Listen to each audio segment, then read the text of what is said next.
تو ان لوگوں میں سے زیادہ تر لوگوں نے بھی اپنی جگہ چھوڑ دی اور میدان میں آ کر خوشی منانے لگے۔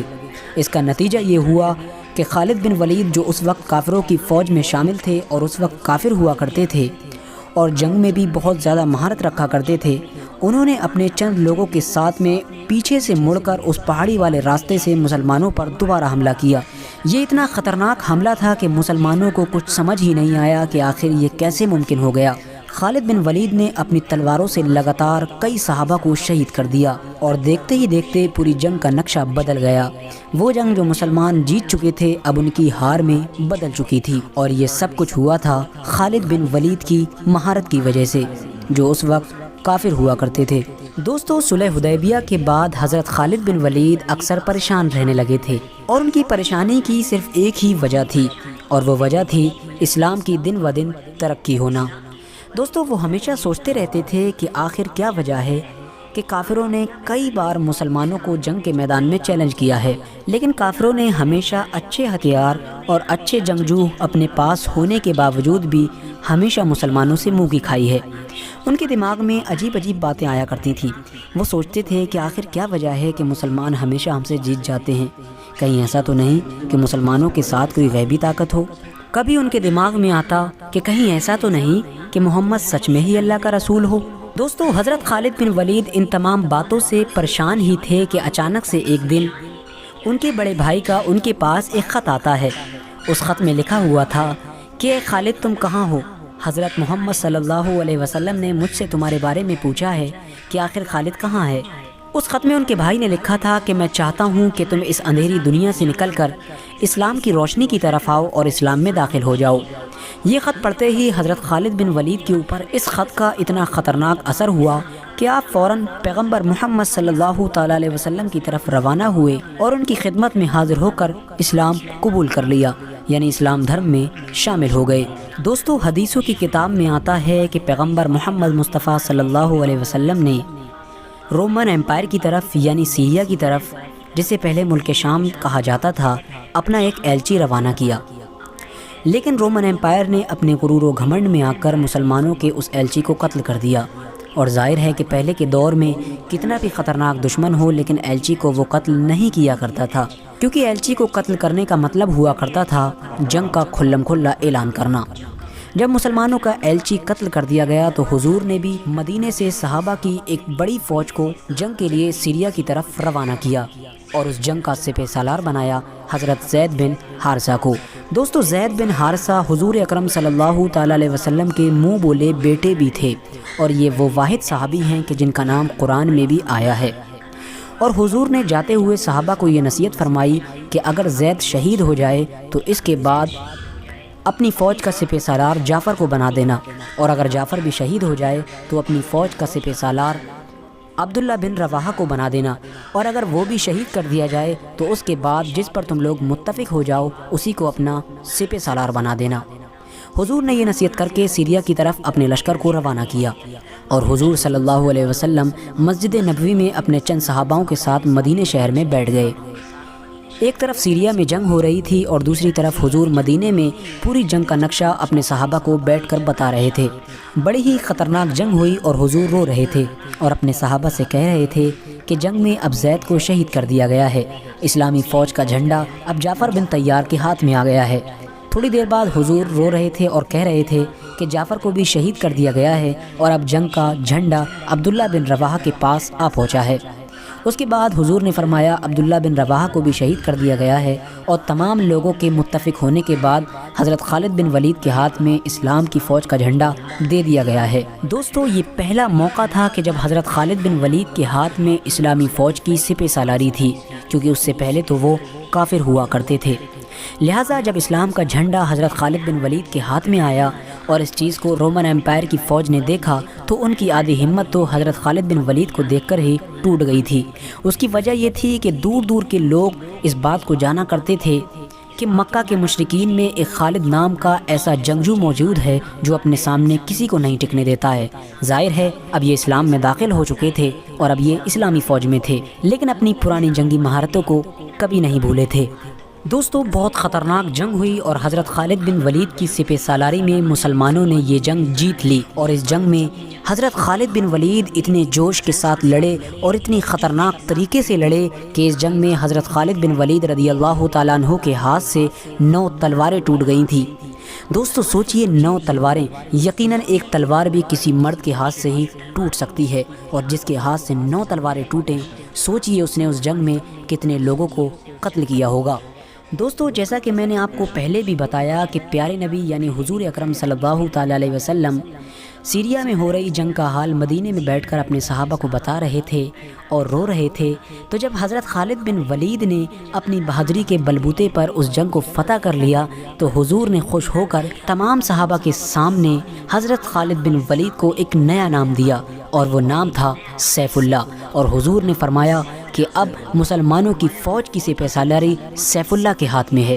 دوستو سیف اللہ کا مطلب ہوتا ہے اللہ کی تلوار۔ حضور نے تمام صحابہ کو جنگ کی فتح کی خوشخبری سنائی۔ یہ جنگ بعد میں جا کر جنگ موتا کے نام سے مشہور ہوئی تھی۔ دوستو ظاہر ہے کہ حضرت خالد بن ولید کا ذکر ہو اور جنگ یمامہ کا ذکر نہ ہو، یہ تو ممکن ہی نہیں ہے۔ حضرت خالد بن ولید کی سب سے مشہور جنگ جنگ یمامہ ہے۔ یہ وہ جنگ تھی کہ جو مسلمانوں نے ایک ایسے شخص سے لڑی تھی کہ جس نے حضور اکرم صلی اللہ تعالیٰ علیہ وسلم کی وفات کے بعد، یعنی جب حضور اس دنیا سے ظاہری طور پر انتقال کر گئے تھے، تو اس نے نبوت کا دعویٰ کر دیا تھا اور اس نے کہا تھا کہ میں بھی نبی ہوں۔ اس کا نام تھا مسلمہ کذاب۔ یقیناً یہ جنگ بہت خطرناک تھی، کیونکہ مسلمانوں کے سامنے کوئی چھوٹی موٹی فوج نہیں تھی بلکہ بہت بڑی فوج تھی۔ اس فوج کی تعداد تھی تقریباً 50 سے 60 ہزار، لیکن ظاہر ہے کہ مسلمان بھلے ہی کم تھے لیکن ان کا سپہ سالار ایسا خطرناک انسان تھا جس کا نام تھا حضرت خالد بن ولید۔ حضرت خالد بن ولید نے اپنے پیتروں اور ہوشیاری سے مسلمہ کذاب کی اتنی بڑی فوج میں تباہی مچا دی اور وہ لوگ گھبرا کر اپنے قلعوں میں واپس بھاگنے پر مجبور ہو گئے۔ حضرت خالد بن ولید نے ان کے قلعوں کو چاروں طرف سے گھیر لیا اور مسلمہ کذاب کو قتل کر دیا گیا۔ اس کے بعد یہ جنگ بھی جیت لی گئی۔ حضرت خالد بن ولید حضرت ابوبکر صدیق کی خلافت کے پورے دور میں مسلمانوں کے آرمی چیف بنے رہے، یعنی مسلم فوج کے سپہ سالار بنے رہے۔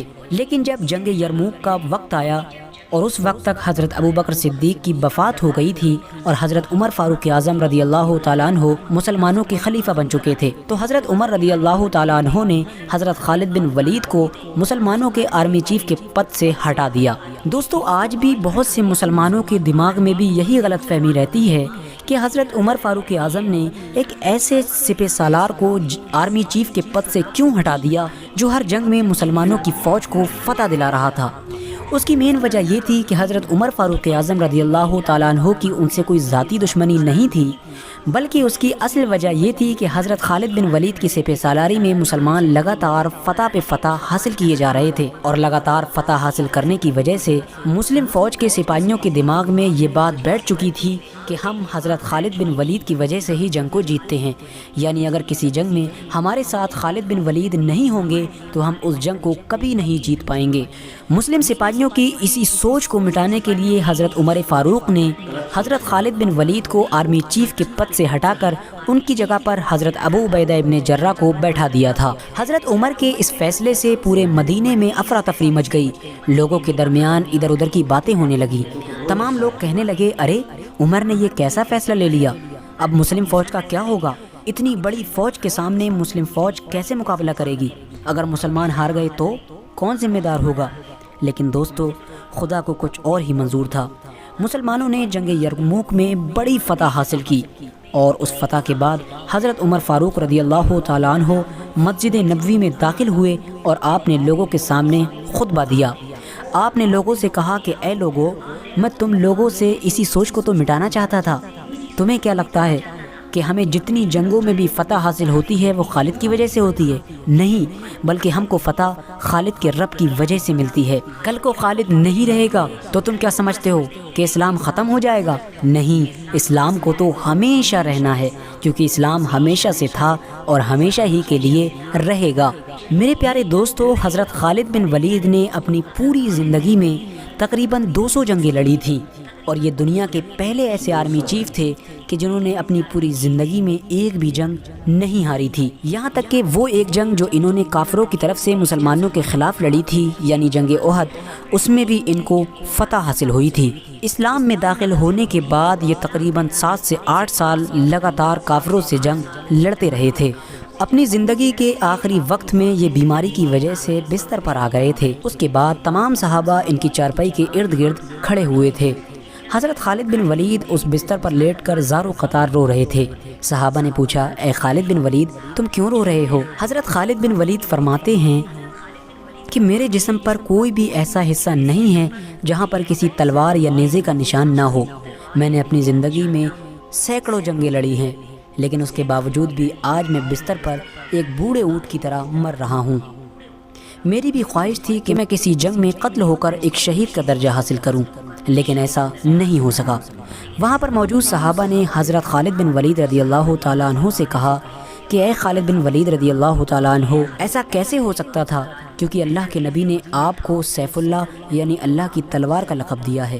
اگر آپ کسی جنگ میں شہید ہوتے تو کافر کہتے کہ دیکھو اللہ کی تلوار ٹوٹ گئی، تو یقیناً جب آپ اللہ کی تلوار ہیں تو ایسا نہیں ہو سکتا تھا کہ آپ کو کوئی بھی قتل کر سکے۔ دوستو، اپنی آج کی اس ویڈیو کا ہم یہیں پر اختتام کرتے ہیں۔ ویڈیو پسند آنے کی صورت میں ویڈیو کو لائک کر کے اپنے دوستو احباب کے ساتھ ضرور شیئر کریں، اور اسی طرح کی ہسٹوریکل اور تاریخی ویڈیوز دیکھنے کے لیے ہمارے چینل کو بھی سبسکرائب کر لیں۔ السلام علیکم ورحمۃ اللہ وبرکاتہ۔ اللہ حافظ۔ মেরে প্যারে ভাইও, আপনারা নিশ্চয়ই ভিডিওটা দেখেছেন এবং আপনাদের নিশ্চয়ই এই ভিডিও থেকে অনেক উপকারী ইনফরমেশন তথ্য আপনারা পেয়েছেন।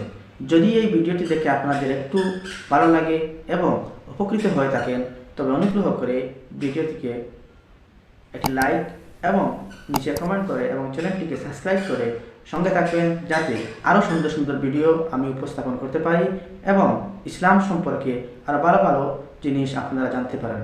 আসসালামু আলাইকুম ওয়া রাহমাতুল্লাহি ওয়া বারাকাতুহু। ধন্যবাদ।